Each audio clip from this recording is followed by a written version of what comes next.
السلام عليكم. لا تنسوا الاعجاب بالفيديو والاشتراك في القناة تشجيعا لنا لنستمر بنشر المزيد ان شاء الله.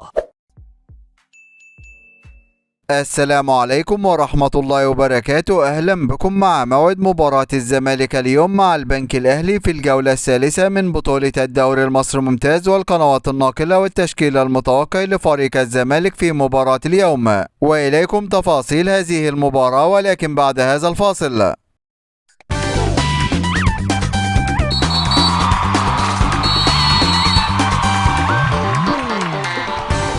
يستعد فريق الزمالك لمواجهة فريق البنك الأهلي في مباراة اليوم، وذلك في إطار مواجهة الجولة الثالثة من بطولة الدوري المصري الممتاز. ويحتل فريق الزمالك المركز 11 في جدول ترتيب الدوري المصري برصيد نقطتين من مباراتين، ليكون الفارق 5 نقاط بينه وبين فريق سموحة متصدر جدول الترتيب برصيد 7 نقاط، بينما يحتل فريق البنك الأهلي المركز 18 والأخير في جدول ترتيب الدوري المصري بدون نقاط. وسوف تنطلق هذه المباراة اليوم السبت الموافق 7 أكتوبر 2023 7/10/2023 في تمام الساعة 5 مساء بتوقيت تونس والمغرب والجزائر، 6 مساء بتوقيت السودان وليبيا وفلسطين، 7 مساء بتوقيت مصر والسعودية وقطر والعراق واليمن وسوريا، 8 مساء بتوقيت الإمارات وعمان. وسوف تقام هذه المباراة على ملعب استاد القاهرة الدولي،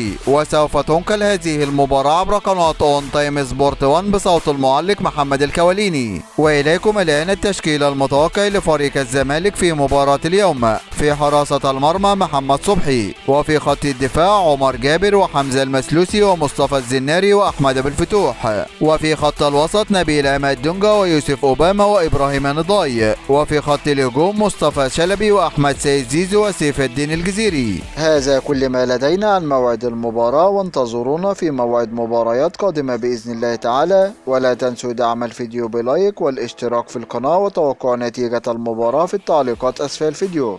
دمتم في أمان الله، والسلام عليكم ورحمة الله وبركاته.